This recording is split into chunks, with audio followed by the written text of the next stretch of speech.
Hello viewers, welcome to my channel. Hope you are well. So today in this video we are going to discuss the poem Lady Lazarus written by Sylvia Plath.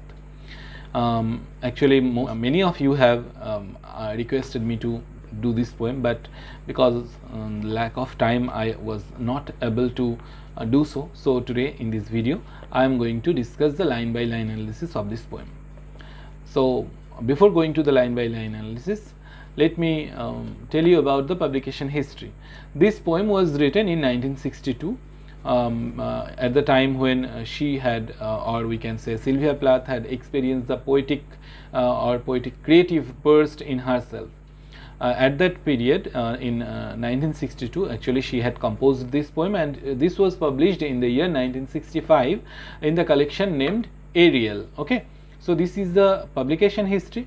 Now let us discuss about the title of this poem. So who this Lady Lazarus is?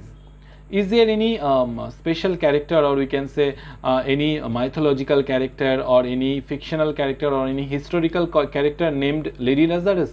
No, there is no such character named Lady Lazarus, but obviously there is a character named Lazarus of Bethany in the book of John in Bible. Actually this Lazarus of Bethany was resurrected from his death on the fourth day after his entombment by Jesus Christ, and after we can say that this was the last magical performance by Jesus Christ, and after this followed the passion, the crucifixion, and obviously Jesus Christ's death. So in this poem we can find that the poet has dealt with her personal personal depression or mental condition or the trauma that she has faced all throughout her life, and although she had tried to commit several times the suicidal attempts, we can say, the reason behind this is the very theme or the very gist of this poem. We can say the Holocaust, the Nazi attack, then the influence of the two men, that means her father and her husband Ted Hughes, then her own mental condition, her own separation from her husband, and all these things had played a great role regarding these suicidal attempts. So this is the summary, or we can say the background information of this poem. Now let us discuss this poem line by line. Lady Lazarus by Sylvia Plath. I have done it again. So she is saying that she had done it again. What she had done? No, she had committed, or she had tried to commit suicide. Actually when this poem was written, she had already tried to commit suicide twice. And at the age of 30 we already know that she had committed suicide and she left the world. So she is saying that I have done it again. 1 year in every 10 I manage it. So she is saying that she had tried it again, and she is not doing this for the first time, and she had done twice in her lifetime, and 1 in every 10 years she had tried to manage this. A sort of walking miracle, and she is comparing this. She is comparing this trial of committing suicide as a walking miracle. That means she is saying that this is nothing but a surprise, a very surprise for you, because I have tried to commit suicide several times, and every time I had failed to do so. Someone or somehow I had been saved. My skin bright as a Nazi lampshade. So here is a historical reference that she is comparing her own skin with the Nazi lampshade. What is the Nazi lampshade? No, the Nazi people, Nazi army, actually after the death of the Jewish, they used their skins. The Jewish skins were used by this Nazi army to make the lampshade. How cruel these things are, no?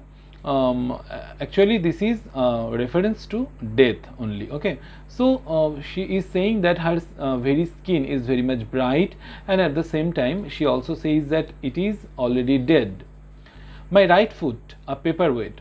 So this means that her right foot is very much like a paperweight. We already know that what is a paperweight. A paperweight is a material that is used to put it on the paper so that the paper may be kept at a place.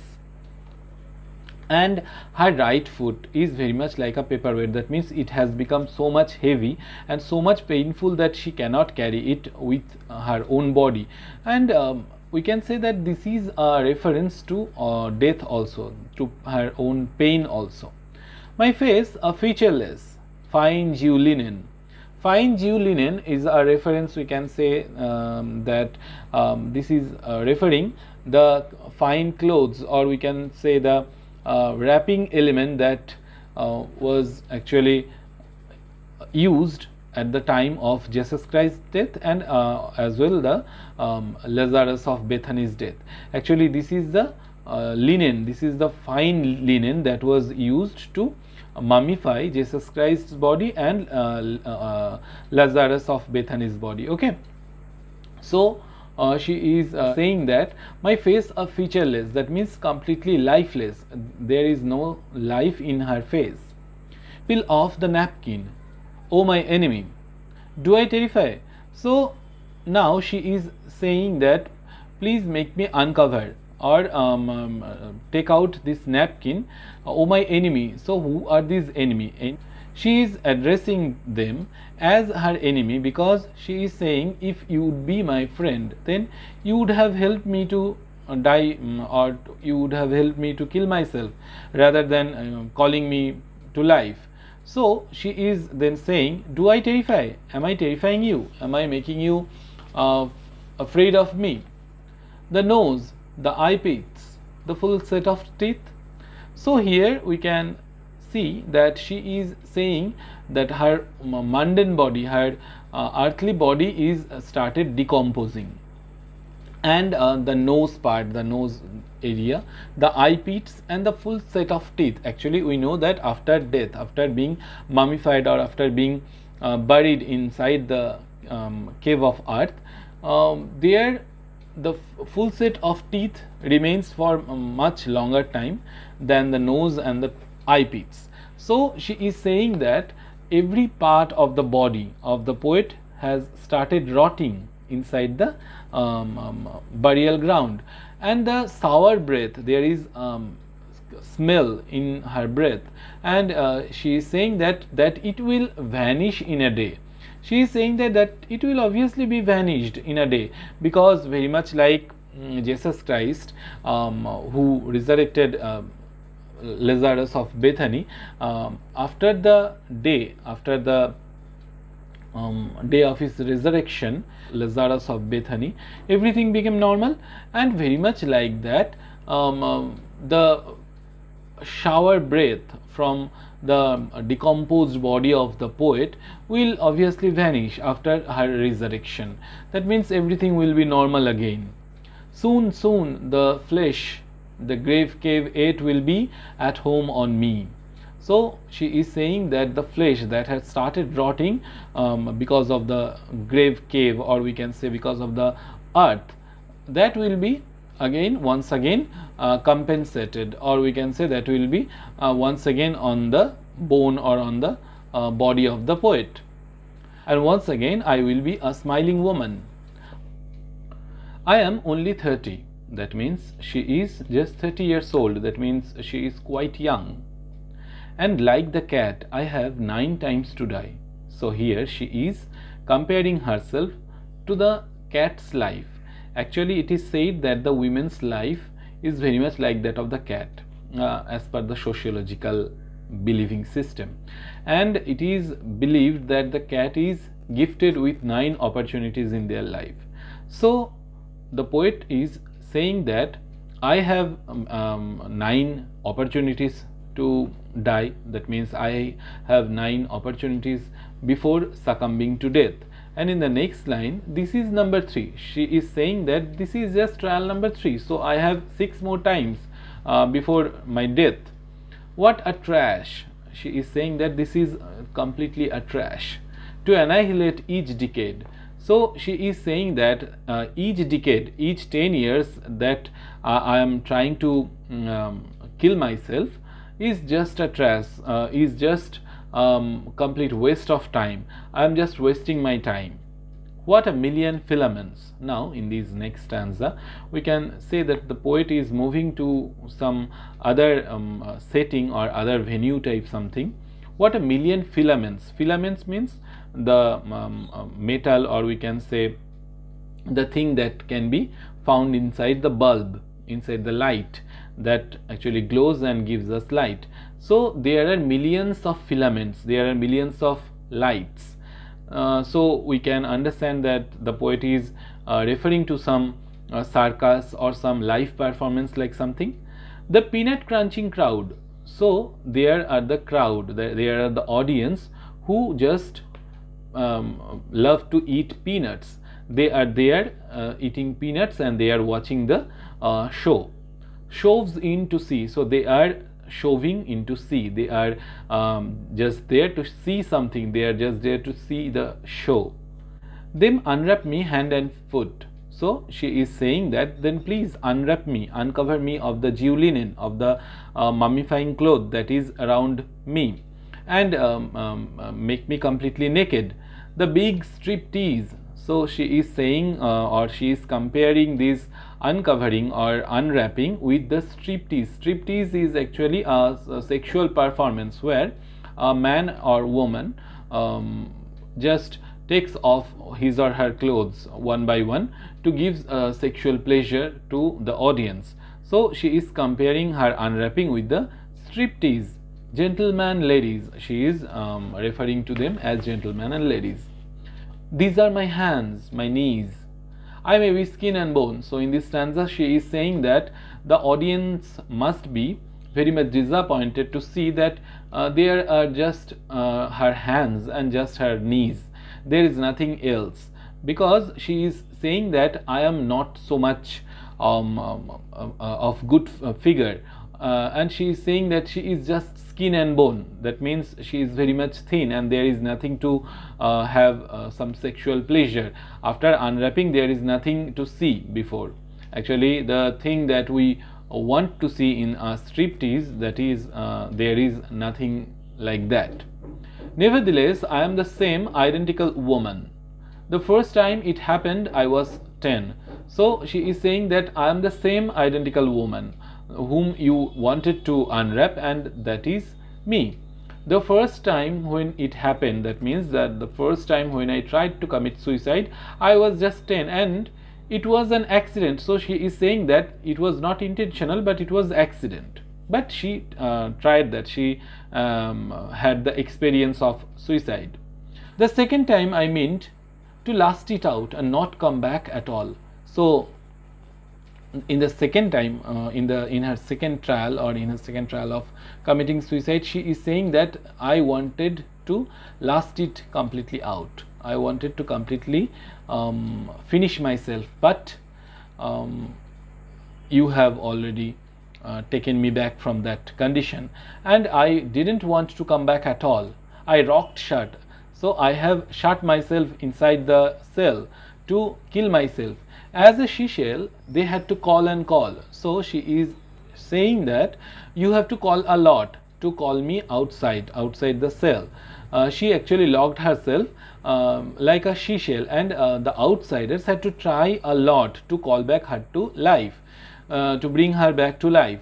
So she is saying that you have to call a lot and pick the worms of me like sticky pearls. So the pearls that are actually stuck inside the body of the she-shell, she is saying that you have to pick the worms of me. Here the worms may be a reference to the worms of the Crow poems by Ted Hughes. And added to that, we can say that the poet might have used this to indicate the worms of taking life, taking her own life. Okay, so she is saying in the next stanza, dying is an art like everything else. So for her, dying is very much like an art.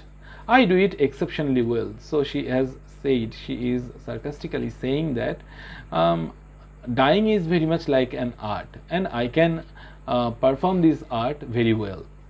I do it so it feels like hell. I do it so it feels real. I guess you could say I have a call. So she is saying that it is very much real. I do it so it feels real. That means realistic art. That means she is referring to some realistic art or a specimen of art that is very much real. We can feel that thing. So she is saying her own trial of dying is very much lifelike. One can feel that. And she is saying that you can say that I have a call from my inside, the inside call that is calling me to take my own life. It's easy enough to do it in a cell. So the poet is saying that it is very much easy for me to take my life inside a cell. It's easy enough to do it and stay put. It's the theatrical comeback in broad day, but the most tough thing is the comeback. When you have to come back from your suicidal attempt, and people will ask you several types of questions, that why have you done so, why have you done so, and you have to just smile and say that no, this is the reason, that was the reason. To the same place, the same face, and same brute amused shout. So she is saying that the people around you who are asking the question, they are very much the same place, and they are very much the same brute type of people who have actually influenced, actually caused for your death, for your suicide. Actually, they have caused the depression, they have caused the reason to die, to commit suicide in the poet's part. Okay. So in the next stanza, a miracle, she is saying that this is very much a surprise, a surprising thing that knocks me out. There is a charge for the eyeing of my scars. So there must be a charge if you want to see the scars of mine, if you want to face the depression, the trauma, the pathos, the melancholy inside me. There is a charge for the hearing of my heart.